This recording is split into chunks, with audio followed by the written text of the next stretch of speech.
नमस्कार साथियों, कैसे हो आप सब। दोस्तों, स्वागत करते हैं आपका अपने YouTube चैनल सुरेश्वरी क्लासेस में। तो जैसे कि आपको पता है कि हमने एसएससी जीडी की प्रीवियस ईयर की क्वेश्चन की सीरीज चलाई हुई है। तो इसी क्लास को आगे बढ़ाते हुए आज हम शुरू करते हैं आज की क्लास। और आज की क्लास आप अंत तक देखेंगे। तो चलिए शुरू करते हैं आज का पहला क्वेश्चन। और पहला क्वेश्चन आपका बोल रहा है, वह सबसे छोटी संख्या जिसे 3857 में जोड़ा जाना चाहिए ताकि योग 5, 6, 4 और 3 से पूर्ण विभाज्य हो। तो ऐसे क्वेश्चन में हम करते क्या है, सबसे पहले हम जो दिए गई संख्या है 5, 6, 4, 3, इनका हम एलसीएम लेते हैं। तो इनका जो एलसीएम होगा आप 5, 6, 4, 3 का एलसीएम ऐसे फाइंड करेंगे। तो 2 से कैंसिल करेंगे, 5 एज इट इज़, 2 3 जा 6, 2 2 जा 4 और 3। अब एक बार हम इसको 3 से कैंसिल कर देंगे, 5 1 2 1। अब 2 5 जा 10, 10 3 जा 30 और 32 जा 60। तो यहाँ पर जो आपका एलसीएम आएगा वो आ गया 60। अब इस संख्या को हम, जो दी गई संख्या है, इसको हम 60 से डिवाइड करते हैं। तो 60 से हम डिवाइड करते हैं 3857 को। एक मिनट, 3857 को हम 60 से डिवाइड करते हैं।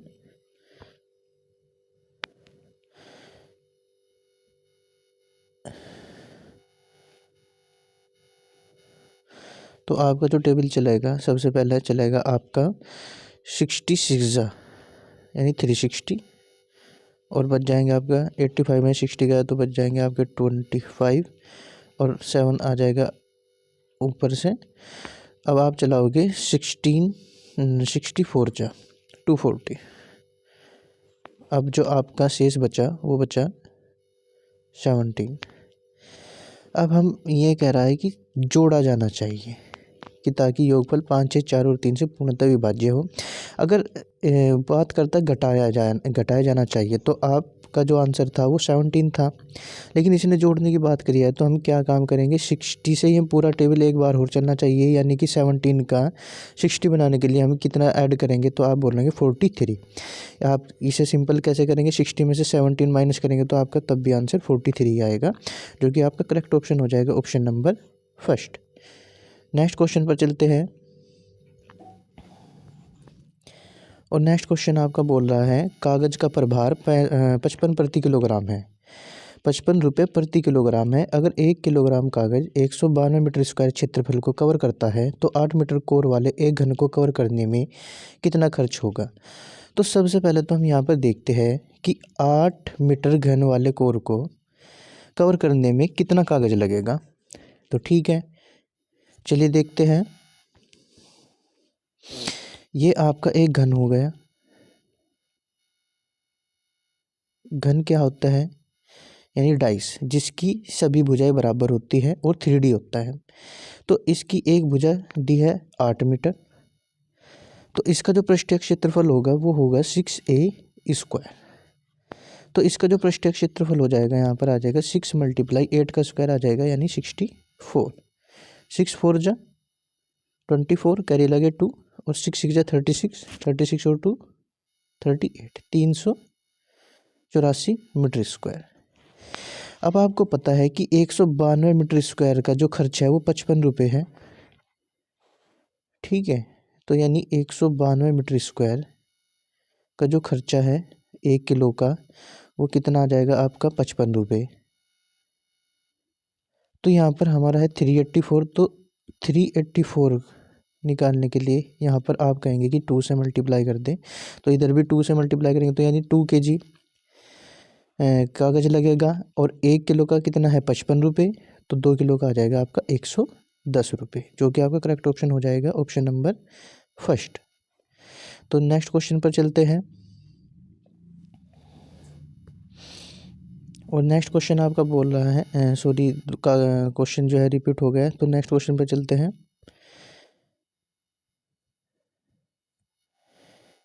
पी, क्यू और आर प्रकार की प्रत्येक वस्तु की कीमत क्रम से 200, 300 और 400 रुपये है। सुरेश 2000 रुपये में 1:2:3 के अनुपात में प्रत्येक प्रकार की वस्तु खरीदता है। उसने क्यों प्रकार की कितनी वस्तुएं खरीदी? तो ये क्वेश्चन देखते हैं किस तरीके से हम इस क्वेश्चन को आसान बनाते हैं। चलिए, यहाँ पर P अनुपात क्यू अनुपात आर, और यहाँ पर एक वस्तु की जो कीमत है P प्रकार की 200 रुपये है और क्यू प्रकार की 300 रुपये है और आर प्रकार की वस्तु 400 रुपये है एक कीमत। और जो वस्तु खरीदी यहाँ पर 1:2:3 के रूप में खरीदी गई वस्तु है। तो हम यहाँ पर कहेंगे कि टोटल यहाँ पर 200 रुपये की एक वस्तु खरीदी तो आपके 200 रुपये, और फिर 300 रुपये की दो वस्तु खरीदी तो यहाँ पर आपके आ जाएंगे 600 रुपये, और 400 रुपये की 3 वस्तु खरीदी तो यहाँ पर आ जाएंगे आपके 1200 रुपये। तो कुल मिलाकर 200 रुपये की पी वस्तु खरीदी, क्यू वस्तु 600 की खरीदी और आर वस्तु 1200 रुपये की, यानी कि 600 और 200 800 और 1200 2000।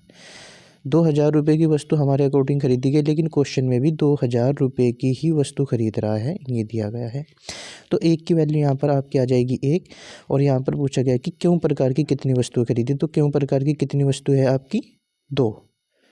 ठीक है, तो 2 की वैल्यू आपकी आ जाएगी यहाँ पर 2, जो कि आपका करेक्ट ऑप्शन हो जाएगा option number first. Next question पर चलते हैं। ए उतने ही समय में एक निश्चित कार्य कर सकता है जितने समय में बी और सी मिलकर कर सकते हैं। यदि, तो यहाँ पर दिया गया है कि ए उतने ही समय में एक निश्चित कार्य कर सकता है जितने समय में बी और सी। तो यहाँ पर हम लिखेंगे ए इक्वल्स टू है बी और सी की।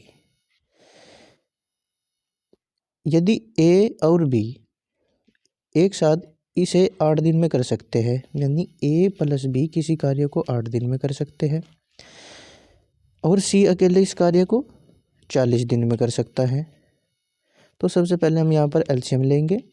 तो आपका आ जाएगा 40, और 8 से डिवाइड करेंगे तो आ जाएगा 8 पंजे 40, और 40 से डिवाइड करेंगे 1। यहाँ पर ए और बी मिलकर 5 काम करते हैं और सी मिलकर 1 काम करता है। तो पूछा है आपसे कि बी अकेला इसे कितने दिन में करेगा। तो देखते हैं यहाँ पर, अगर हम यहाँ पर देखते हैं कि तीनों मिलकर कितना काम करेंगे, इन दोनों इक्वेशन को ऐड करेंगे ए प्लस बी और सी को, तो यहाँ पर आ जाएंगे ए प्लस बी प्लस सी, और यहाँ आ जाएगा 5 और 1 6। तो ए बी सी तीनों मिलकर काम करते हैं 6, और ए इक्वल्स टू है बी प्लस सी की, तो बी प्लस सी की जगह हम रख देंगे ए। तो ए प्लस ए इक्वल्स टू आ जाएगा 6, और ए इक्वल्स टू आ जाएगा यहाँ पर आपका 3, यानी 2a मिलकर 6 काम करते हैं, तो ए अकेला 3 काम करेगा। अब आते हैं, यहाँ पर आपसे पूछा गया कि बी अकेला कितना काम करेगा। तो ठीक है, सी 1 काम करता है। यहाँ पर अगर हम रखें इस इक्वेशन में, तो आप कहोगे ए इक्वल्स टू है आपका 3 इक्वल्स टू बी प्लस सी कितना काम करता है 1, तो बी की वैल्यू यहाँ पर आ जाएगी आपकी 2। तो बी यानी एक दिन में 2 काम करता है। अब कुल मिलाकर कितना काम है 40, तो बी को कितने दिन लग जाएंगे, यहाँ पर 40 को 2 से डिवाइड करेंगे तो आपका आ जाएगा 20 दिन, जो कि आपका करेक्ट ऑप्शन हो जाएगा option number third. Next question पर चलते हैं।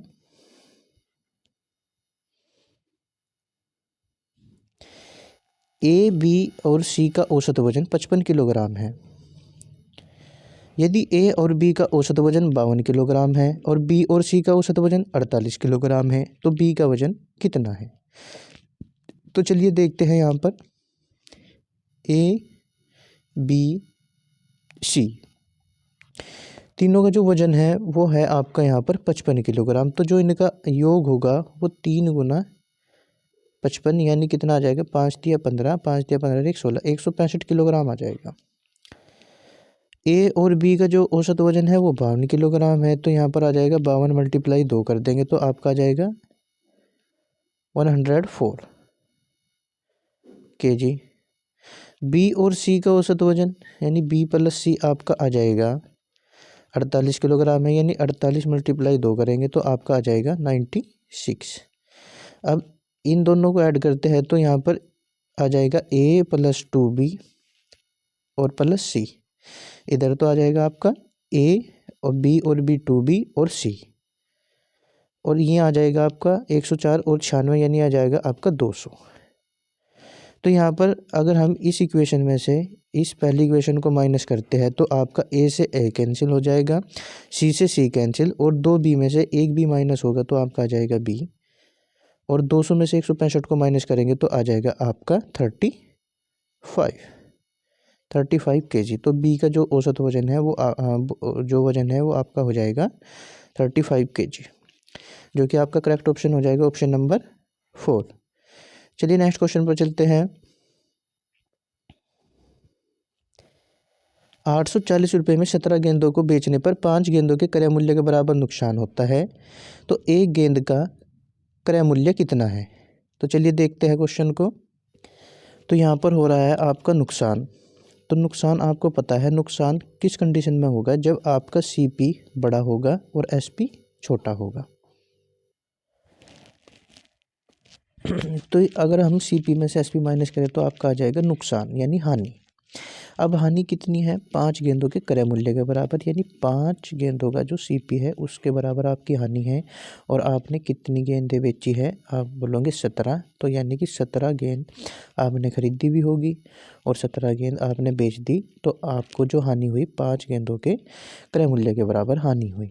तो इस 5 सीपी को इधर लेकर जाएंगे और 17 एसपी को इधर, तो 17 में से 5 माइनस हुए तो आपके आ जाएंगे 12 सीपी और इक्वल्स टू आ जाएगा 17 एसपी। तो यहाँ पर आपका जो सीपी और एसपी का जो अनुपात होगा वो आपका आ जाएगा 17/12। तो यहाँ पर हमारे अकॉर्डिंग एक वस्तु 12 रुपये में बेची गई, लेकिन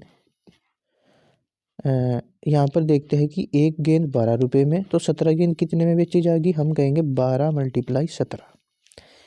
लेकिन क्वेश्चन में दे रहा है कि 840 रुपये में 17 गेंदें बेची गई। तो यहाँ से हम 17 की वैल्यू आ जाएगी आपकी, अगर हम 12 से डिवाइड करते हैं तो 12 × 7 = 84 यानी 70, यानी 17 की वैल्यू आपकी आ जाएगी कितनी? 70। अब उसने पूछा है आपसे एक गेंद का क्रय मूल्य, यानी वो कितना है? 17। तो 17 की वैल्यू आपको यहाँ पर फाइंड करनी थी, जो कि आपकी आ जाएगी 70 रुपीज़। तो आपका करेक्ट ऑप्शन हो जाएगा ऑप्शन नंबर 3। चलिए नेक्स्ट क्वेश्चन पर चलते हैं। पिता और उसके पुत्र की वर्तमान आयु का अनुपात 4:1 है। 5 वर्ष पहले उनकी आयु 7:1 के अनुपात में थी, तो पुत्र की वर्तमान आयु क्या है? तो देखिए यहाँ पर वर्तमान लिखेंगे और फिर 5 वर्ष पहले। 1 मिनट थोड़ा इधर लिख लेते हैं, सॉरी। आप यहाँ पर वर्तमान लिखेंगे और इधर लिखेंगे 5 वर्ष पहले, तो -5 कर देंगे। तो वर्तमान में जो अनुपात है वो 4:1 है यहाँ पर, और 5 वर्ष पहले जो अनुपात था वो 7:1 था। तो यहाँ पर जो आयु का अंतर होगा वो बराबर होगा। तो देखते हैं, यहाँ पर आयु का जो अंतर है 3 है, लेकिन यहाँ पर आयु का अंतर 6 है।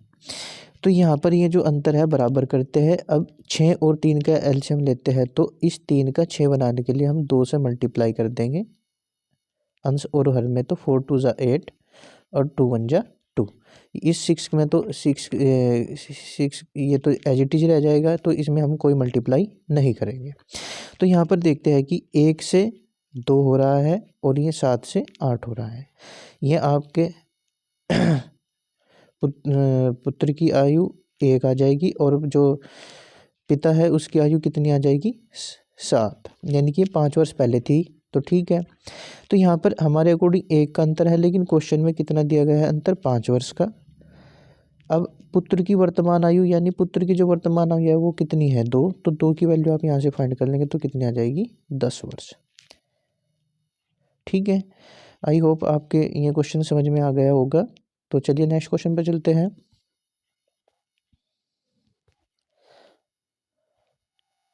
सैम ने 480 रुपये प्रति दर्जन की दर से 20 दर्जन खिलौने खरीदे। उसने उनमें से प्रत्येक को 42 रुपये की दर से बेचा।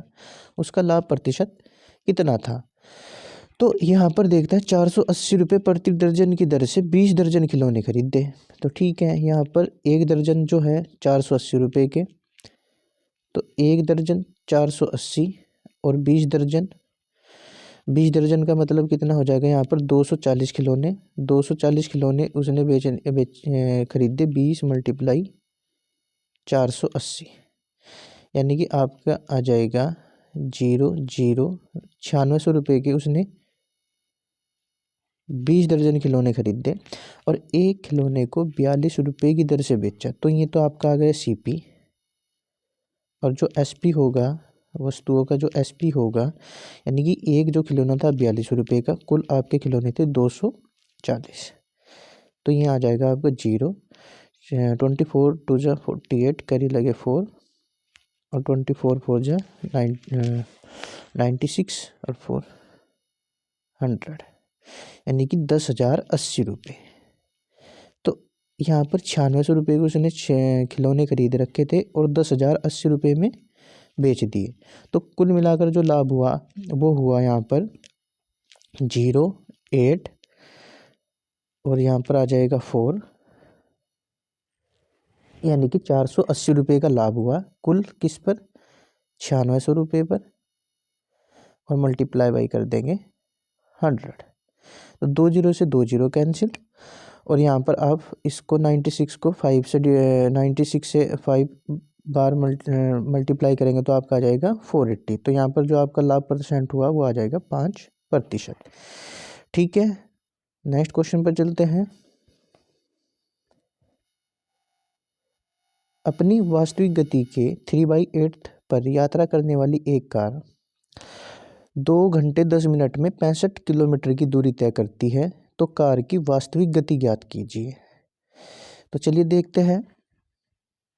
यहाँ पर हम लिखते हैं आपका समय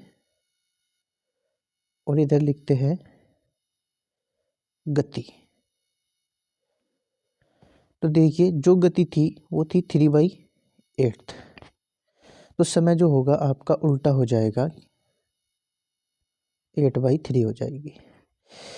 तो चूँकि आपकी जो डिस्टेंस है वो सेम है 65 किलोमीटर। तो ठीक है, अब हमारे अकॉर्डिंग जो समय है वो 8 घंटे लगता है। ठीक है, तो 8 की वैल्यू यहाँ पर दी गई है आपकी। कार की वास्तविक गति ज्ञात कीजिए। ठीक है जी,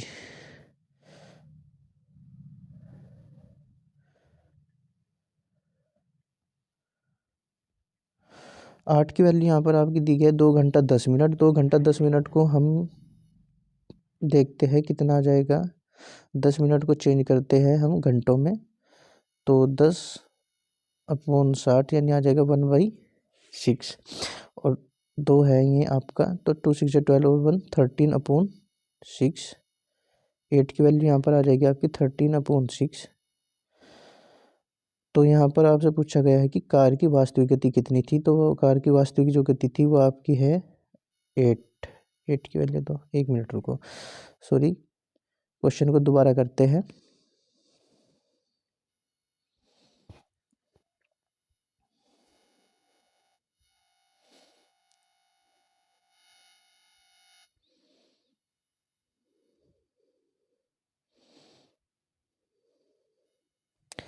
यहाँ पर दिया गया अपनी वास्तविक गति के 3/8 पर यात्रा करने वाली एक कार 2 घंटा 10 मिनट में 65 किलोमीटर की दूरी तय करती है।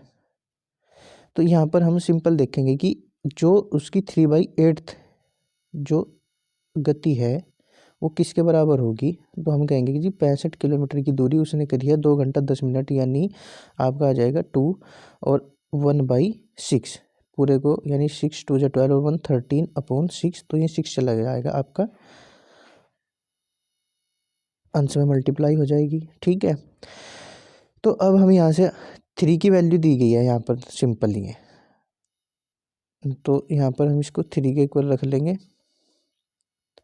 ये जो वैल्यू दी गई है आपकी 3 के इक्वल दी गई है, और हमें 8 की वैल्यू निकालनी है क्योंकि आपकी जो ओरिजिनल स्पीड थी वो 8 थी। तो यहाँ पर देखते हैं अब इसको, 13 5 जा 65 और 3 1 जा 3 और 3 2 जा 6। तो यहाँ पर 1 की वैल्यू आ गई आपकी 5 2 जा 10, और जो आपकी वास्तविक गति देखो ये है, जैसे कि 3/8 थी तो 8 आपकी वास्तविक थी और 3 आपकी आंशिक थी। तो यहाँ पर 8 की वैल्यू आप फाइंड करेंगे तो आ जाएगी 8 10 जा 80 किलोमीटर पर आवर। तो ठीक है, आपका जो करेक्ट ऑप्शन हो जाएगा वो ऑप्शन नंबर फर्स्ट हो जाएगा। चलिए नेक्स्ट क्वेश्चन पर चलते हैं।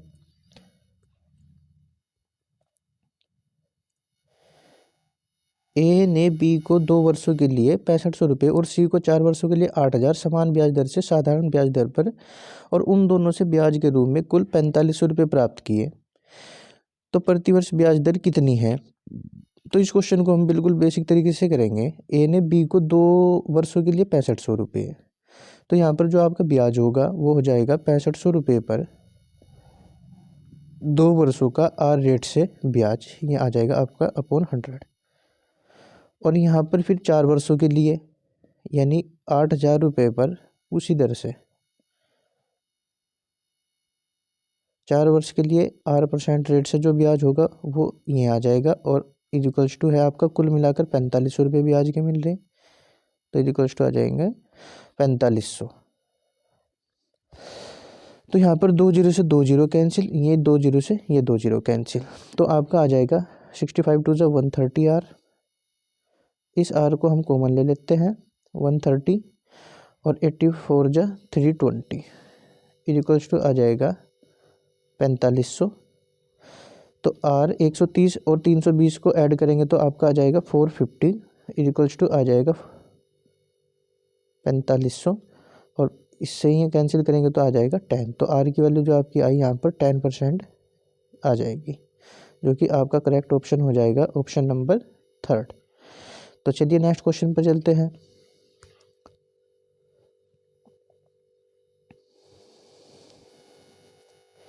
राजू और विनोद एक नियत कार्य पर काम कर रहे हैं। राजू को कंप्यूटर पर 32 पेज टाइप करने में 8 घंटे लगते हैं, जबकि विनोद को 44 पेज टाइप करने में 6 घंटे लगते हैं।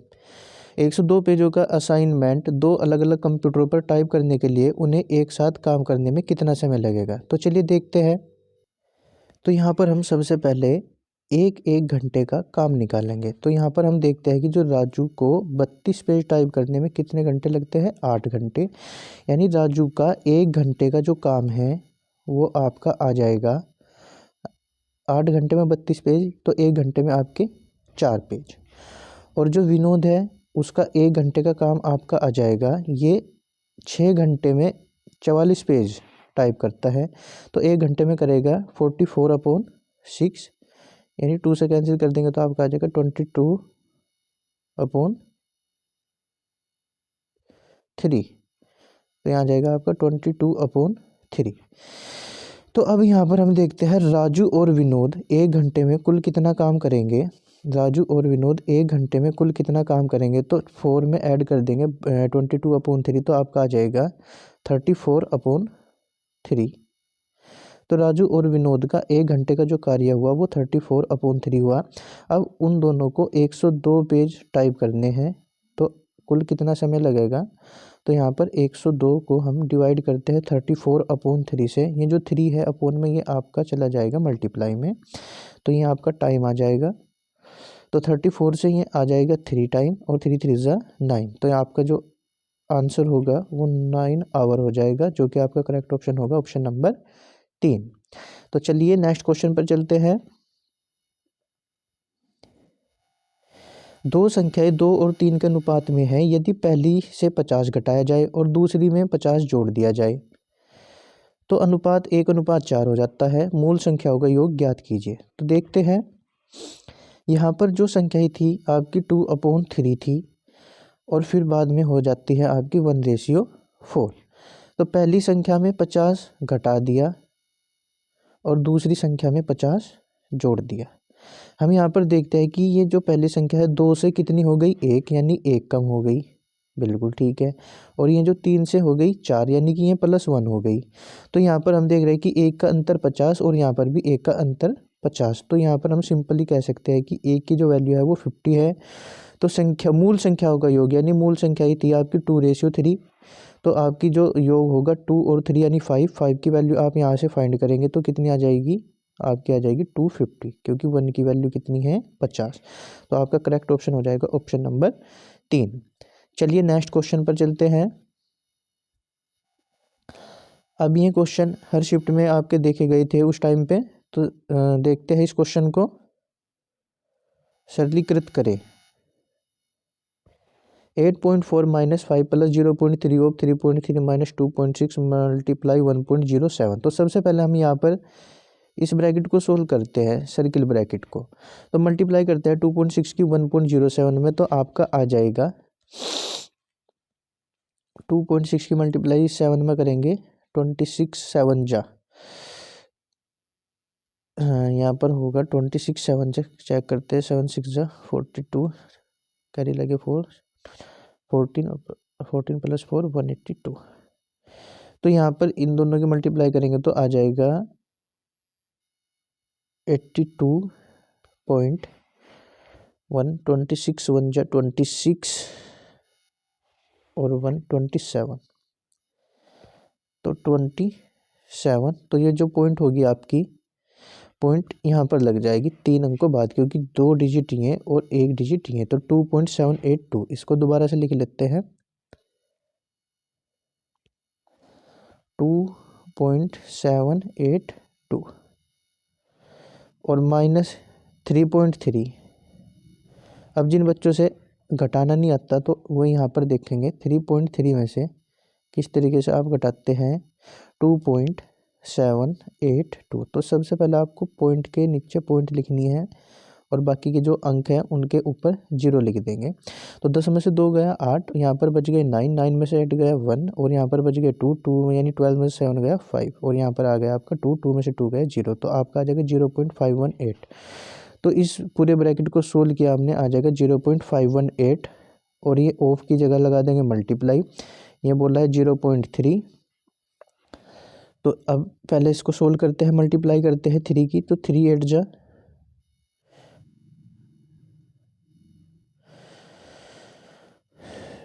यहाँ आ जाएगा आपका, यहाँ पर अब की बार 4 अंकों बाद पॉइंट लग जाएगी, क्योंकि 3 ये और 1 पॉइंट इसकी, तो आ जाएगा 0.1554।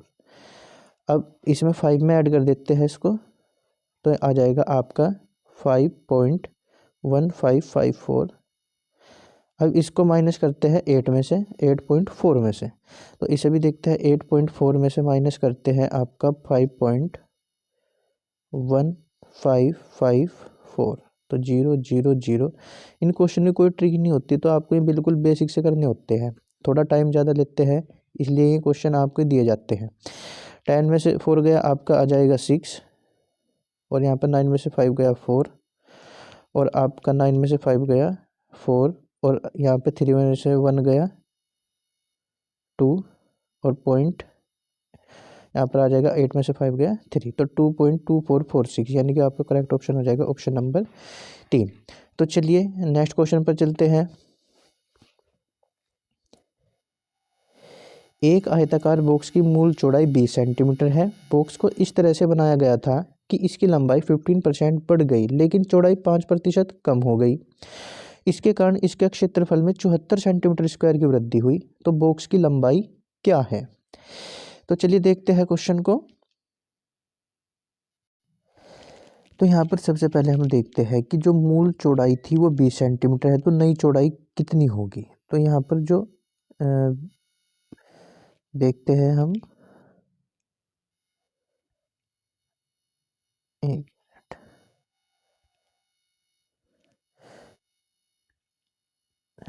तो आपकी जो चौड़ाई थी, जो नई चौड़ाई आएगी आपकी, वो कितनी आएगी। यहाँ पर देखते हैं 20 का यहाँ पर आप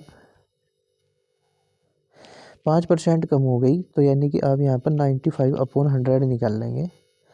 तो 20 पंजे 100 और 5 से इसे कैंसिल करेंगे तो आ जाएगा 90, यानी कि अगर पहले आपकी चौड़ाई 20 थी तो अब कितनी हो गई, वो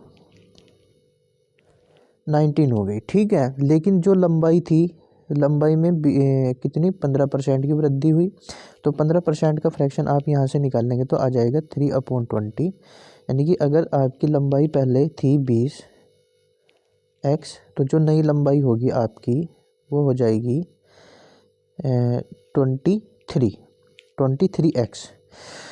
तो यहाँ पर बोल रहा है कि इसके कारण इसका क्षेत्रफल में 74 सेंटीमीटर स्क्वायर की वृद्धि। तो जो नया क्षेत्रफल आया वो पुराने क्षेत्रफल से 74 सेंटीमीटर स्क्वायर ज़्यादा है। तो नया जो क्षेत्रफल होगा तो यहाँ पर होगा, लंबाई तो है आपकी 23x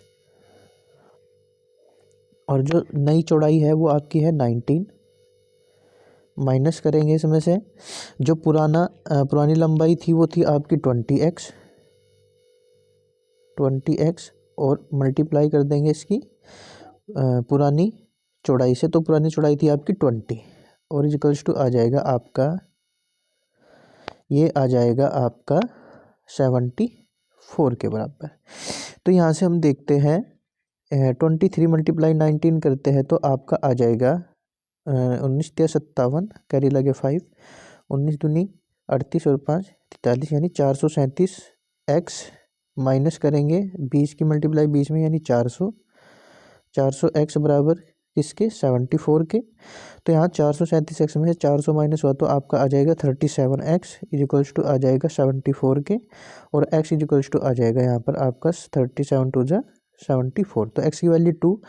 तो यहाँ पर आपसे पूछा गया है कि जो बॉक्स की लंबाई कितनी थी, यानी क्या है, तो जो आपकी पुरानी थी वो थी 20x, तो यहाँ पर 20 × 2 कर देंगे तो आपकी आ जाएगी 40, जो कि आपका करेक्ट ऑप्शन हो जाएगा ऑप्शन नंबर तीसरा। अगर आपसे नई लंबाई पूछता तो आ जाती 23 की मल्टीप्लाई हम 2 से करते तो आ जाती 46।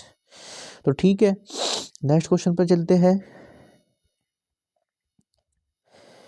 बिल्कुल क्वेश्चन बेसिक तरीके से सिखाए जा रहे हैं आपसे, तो वीडियो को लाइक शेयर ज़रूर करते चलें एक बार। तो देखते हैं इस क्वेश्चन को भी।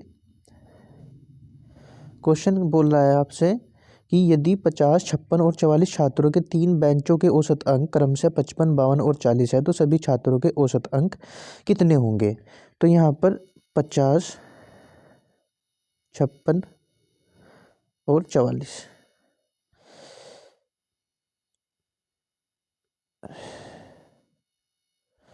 तो यहाँ पर देखते हैं 50 छात्रों के जो औसत अंक थे वे थे 55 और 56 छात्रों के थे 52 और 44 छात्रों के थे आपके यहाँ पर कितने, 40। अगर हो सके तो आप इस संख्याओं को कट कर सकते हैं, छोटी बना सकते हैं। आप इसको 2 से कैंसिल करेंगे तो आपका आ जाएगा 25 और यहाँ आ जाएगा 28 और यहाँ आ जाएगा 22। तो यहाँ पर देखते हैं हम अपनी तरफ से कोई भी औसत मान सकते हैं, जैसे कि 55, 52 और 40, इसमें से आप औसत मान कर चलो 50।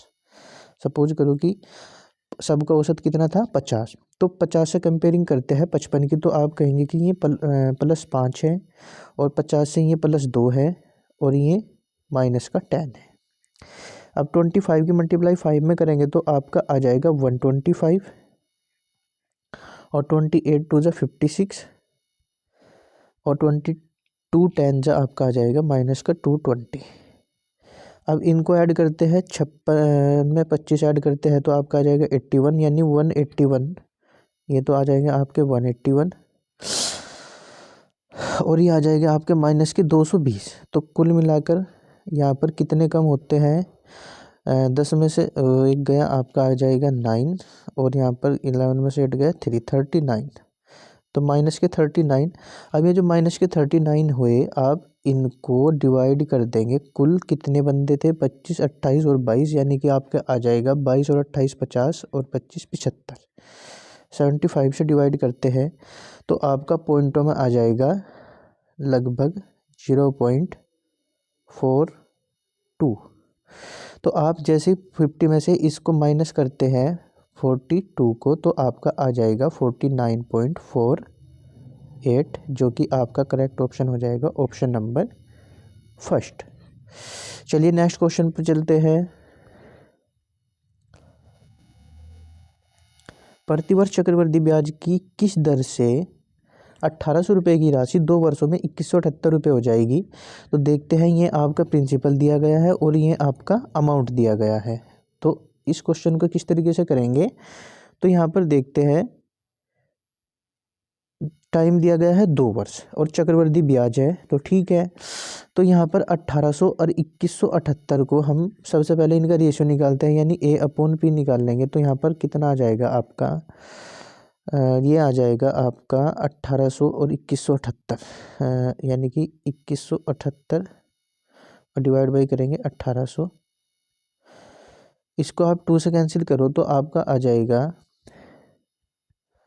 2 1 जा 2, 18 से कैंसिल कर दो, 18 से इसे ही आ जाएगा 100 और 18 से इसको कैंसिल करते हैं, 18 1 जा 18 बच गई 3 3 से, यानी 18 2 जा और 18 1 जा, तो 121/100। अब समय कितना है 2 वर्ष, तो आप इनका क्या ले लेंगे, स्क्वायर रूट ले लेंगे। 121 का स्क्वायर रूट 11 और 100 का कितना आ जाएगा 10, यानी कि राशि आपकी 10 रुपये से 11 रुपये हो गई। तो आपको 1 रुपये का ब्याज मिला किस पर, प्रिंसिपल यानी 10 रुपये पर, और मल्टीप्लाई बाई कर देंगे 100, तो आपकी आ जाएगी रेट। तो 10 से इस 100 को कैंसिल करेंगे तो आपका आ जाएगा 10%, जो कि आपका करेक्ट ऑप्शन हो जाएगा ऑप्शन नंबर 3। नेक्स्ट क्वेश्चन पर चलते हैं। 2000 रुपये पर 20% छूट और 10% एवं 10% की 2 क्रमिक छूटों में अंतर कितना होगा। बहुत अच्छा क्वेश्चन है। यहाँ पर दिया गया है कि एक तो 20% की अकेली छूट या 10% की 2 छूट, इनमें कितना अंतर होगा। तो 20% को तो हम कुछ नहीं कहने के, अब ये 10% किया एक समतुल्य छूट निकाल लेंगे तो कितनी आ जाएगी। 10% का फ्रैक्शन आपको पता है कितना होता है, माइनस का 1/10 छूट है तो इसलिए माइनस लगाया है। तो यहाँ पर MP और यहाँ पर SP, तो यानी 10 रुपये की राशि, यानी 10 रुपये की जो वस्तु थी वो 1 रुपये की छूट मिल के कितने में बिकी, 9 रुपये में। इसी तरीके से इस 10% का फ्रैक्शन भी आपका कितना आ जाएगा 1/10, यानी 10 रुपये की जो वस्तु थी वो भी 9 रुपये में बिकी। तो यहाँ पर कुल मिलाकर 10 की मल्टीप्लाई 10 में करेंगे तो 100 और 9 की मल्टीप्लाई 9 में करेंगे तो आ जाएगा 81। तो यहाँ पर 100 की वस्तु 81 रुपये में बिकी, यानी कि 19 रुपये का छूट मिली किस पर, 100 रुपये पर, और मल्टीप्लाई बाई कर देंगे 100 से 100 कैंसिल, यानी कि 19%। तो एक एकल छूट आपकी 20% की है और एक छूट आई आपकी 19% की। तो यहाँ पर कुल कितना अंतर है, आप बोलोगे कि 1% का। तो 1% का जो अंतर है वो किसके बराबर है, तो 1% निकाल लोगे आप किसका, 1% ऑफ 2000, जो कि आपका आ जाएगा 20 रुपये। तो चलिए नेक्स्ट क्वेश्चन पर चलते हैं। एक कस्बे की आबादी एक दशक में 1,85,000 से बढ़कर 2,77,500 हो गई, तो प्रतिवर्ष जनसंख्या की औसत प्रतिशत वृद्धि कितनी है। दशक का मतलब, सबसे पहले आपको इस वर्ड पर ध्यान देना है, दशक का मतलब होता है 10 वर्ष, यानी कि जो आपका प्रिंसिपल था और जो था आपका अमाउंट, यानी कि 1,85,000 से ये आ गई आपकी 2,77,500।